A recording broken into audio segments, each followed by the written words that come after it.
অনেক মানুষ এমন আছে যারা নিজেদেরকে মুসলমান দাবি করে চায়ের দোকানে বসে আড্ডা দেয়, বাম হাতে চা আর ডান হাতে সিগারেট ধরাইয়া ডাক দিয়া বলে, এই চায়ের দোকানের সমস্ত লোকেরা ভালো করে শুনে নাও, আমি নামাজ না পড়লে কি হয়েছে, আমি দান সদকা ঠিকই দিই, আমি যাকাত ঠিকই দিই, আমি সব কিছু করি, আমি মাঝে মধ্যে হয়তো নামাজ পড়ি না, এই জন্য কি আমার ইমান কোনো সমস্যা হবে নাকি, মুসলমানের কোনো সমস্যা হবে নাকি, আমি তো বড় ইমানদার।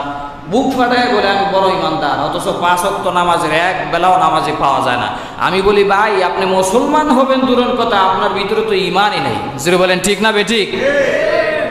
আপনি যদি নিজেকে ইমানদার দাবি করতে চান, নিজেকে যদি মুসলমান নবীজির উম্মত দাবি করতে চাও, তাহলে সর্বপ্রথম তোমার পরিচয় হলো আজান দেওয়ার সাথে সাথে তুমি নামাজে চলে আসো।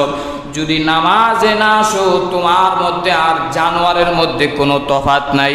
আল্লাহ রাব্বুল আলামিন কোরআন কারীমের ভিতরে সুন্দর করে জানায় দিলেন, ওয়ালাকাদ জারানা লিজাহান্নামা কাসীরাম মিনাল জিন্নি ওয়াল ইনস লাহুম কুলুবুন লা ইয়াফকাহুনা বিহা ওয়া লাহুম আ'য়ুনুন লা ইউবসিরুনা বিহা ওয়া লাহুম আযানুন লা ইয়াসমাউনা বিহা উলাইকা কাল আনআমি বাল হুম আদাল উলাইকা হুমুল গাফিলুন। আল্লাহু আকবার।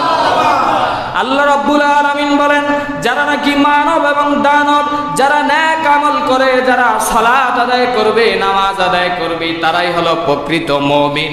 আর যদি সালাত না আদায় করে, নেক আমল যদি না করে, উলাইকা হুমুল গাফিলুন বাল হুম আদাল, তারা চতুষ্পদ জানোয়ারের চাইতেও আরো বেশি নিকৃষ্ট। জুড়ে বলেন নাউজুবিল্লাহ।